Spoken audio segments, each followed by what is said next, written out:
Julie, and Brian is pointing to these tiles, and this is to be done? This is to be done. We're putting them out in stages so we don't have them up in the ceiling. Once they go through the scanning process, they will get put in a white blank box. On those boxes, once they're complete. Wait, how many are going into the white blank? As many will fit. As many as will fit. It depends how. Not by precinct. Not by. They're sleeved by precinct. They're sleeved by precinct, but they're not boxed yet. But not boxed by precinct. They will be boxed by precinct by the end of the. No, by the end of the official count they will be, but through this they won't be. Okay. What they're to have is they have a log like this. They record the machine number, the precinct, the number of ballots actually scanned, and then how many remakes, overvotes, and blanks they had for that particular precinct. Good. They'll fill up an entire log sheet. They sign off at the bottom. Good. Once they're done scanning it, we put one of these labels on. Lets us know if these are scanned absentee ballots. Julie, myself, or Matt will write in the corner what machine number that came off of. Okay. So if a machine goes down and we have to rescan the ballots, we know already which ones we have to rescan because they're marked. May I ask you a quick question? You may. Hold there. I haven't seen the audit directive yet, but if there's nothing, if the audit directive is silent, because there will be an audit directive, the Secretary of State is already committed to doing audits. If these need to be rescanned, will you be willing to scan them on a different machine than what they were scanned on originally? I don't know that I'm going to say yes or no on that yet. I don't make those kind of decisions. Yeah, we don't know that yet. I don't have any issue with it, but again, I don't know. One of the issues of observers or people who might be at all skeptical. I'm just putting the issues out. Yeah, I understand what you're saying. So that nobody gets inflamed, and so that we can keep things calm and trusting each other. One of the issues is we'd like to see the same ballot scanned on two different machines, even scanned on an M650 and an M100. To see how they compare. But that's the issue. Yeah, well, I don't make those decisions, you don't have to respond, but that's obviously the M100 is a lot more tolerant of what it'll scan and what it won't. Okay. But okay. For that matter. Anyways, back to the process. Once we've marked all the information we need on there, we put them on our little cart. We tamper tape the good old blue tape. Yeah, the good old tamper tape's closed, and then we wheel them on over here. Are they being secured with duct tape or anything else? We're not duct taping, we're just tamper taping the door closed. If you look like this,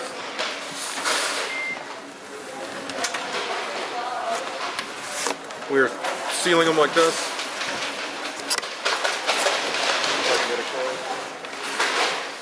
Got it.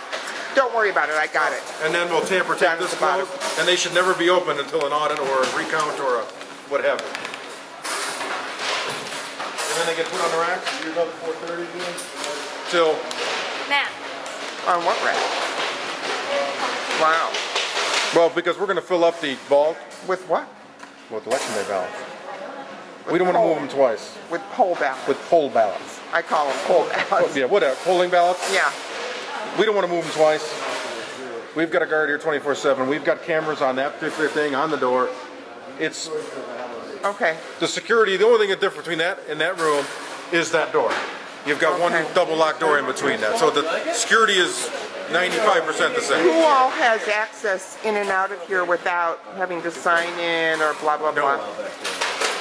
So these workers. Everyone has to swipe in. Any one of our temps or full-timers has a swipe badge to go in. We know who goes in and out, and obviously we have the cameras on every door. And if they forget to swipe, what happens?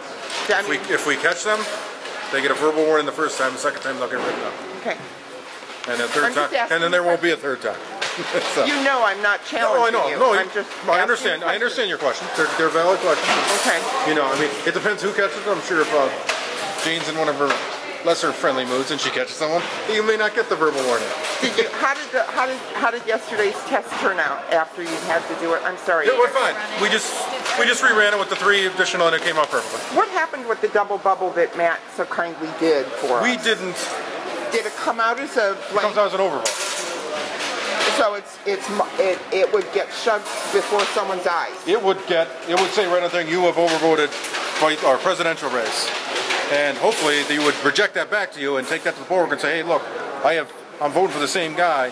why is it telling me this is an overvote? And the poll worker, hopefully, tell them, well, sir, that's an overvote, or ma'am, that's an overvoted line, because you filled in for Nader, Obama, McCain, whoever, and you've also written his name there, and they would give him a new ballot. Okay. Okay. That's our hopes. Hopefully no one panics and sees, oh my God, it's beeping at me, and hits accept real quick. We're trying to... Or feels pressured in time, and we're concerned about the overflow, the ones that people say, you go ahead and scan it for me, and then the poll workers at the end of the night. Well, the new directive just came out. And the poll workers aren't scanning anything. We're going to scan them back here. I thought I just read. No, 2000... The last one. 106. 105 was it? 103. She said I only looked at the part that concerned us. We're going to bring them back down here, and then we're going to centrally count them on the M650. She's given us permission to do that. The ones that people leave behind and or if a machine for some reason goes down during the day and people are, we're going to use the M650s. We'll do them a precinct at a time. We'll hand count them first, then we'll run them just like they would at the polls. We'll hand count, make sure all the ballots are there.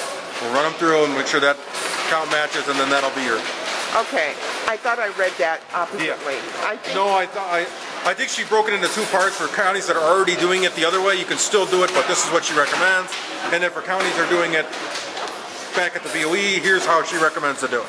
Okay. I think that's how I read it. Okay. But we can get a copy of that and confirm it. Okay. No, I have it at home. Don't worry about it. Yeah. So that's how we'll be doing it. Hopefully not on too many instances. I hope so too. No, don't worry about it. But it's going to happen. I mean, you know it, I know it. People are going to flee if the lines are long. If the M100 line is long. Well, I don't know how true. As long as it's a steady flow, you don't have any issues where it's, you've seen the machines work. I mean, if it's beeping at you, hopefully you pull away.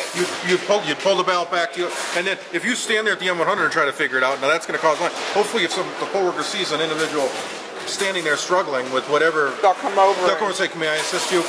Let's just take your ballot out of there, and you and I can look at it together, and we'll try to figure out why it's beeping at you." Right.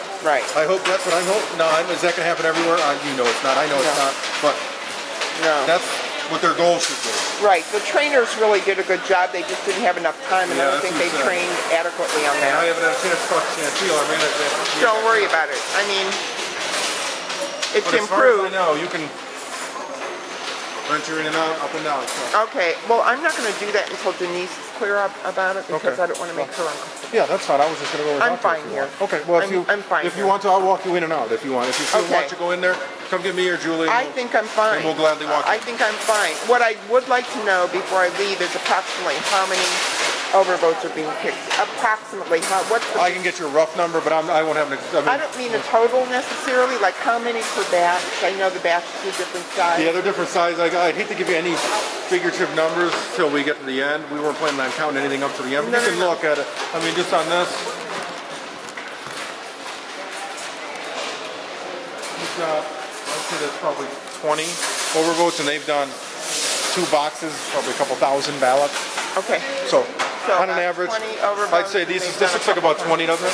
What, 20, some 20 some odd, and they've probably done a couple thousand ballots. Okay, so that gives me the idea. that gives you an idea. And what the clasp, when you return it, is actually sealed to the ballot itself. So when you open it, it tears off the timing mark. So we see, as you can see, there's some ripped ones. The usual. So about how many remakes do you think? That you said about 20 overvotes. Well, so here's the remake. So out of a few thousand. 30. 30. Yeah. Okay. So, and okay. Obviously, the management team, we're going to look at those again, and we're going to determine why it needs to be remade. They're just doing it as fast, for speed, obviously. No, I get it. Yeah. And then blanks are pretty self-explanatory. Yeah. A lot of it's what it is. It's the second page is blank because they don't vote for the issue. Got it. That's what we run into mostly on that. Yeah, got it. Okay, I'm cool. Thank you, Brian.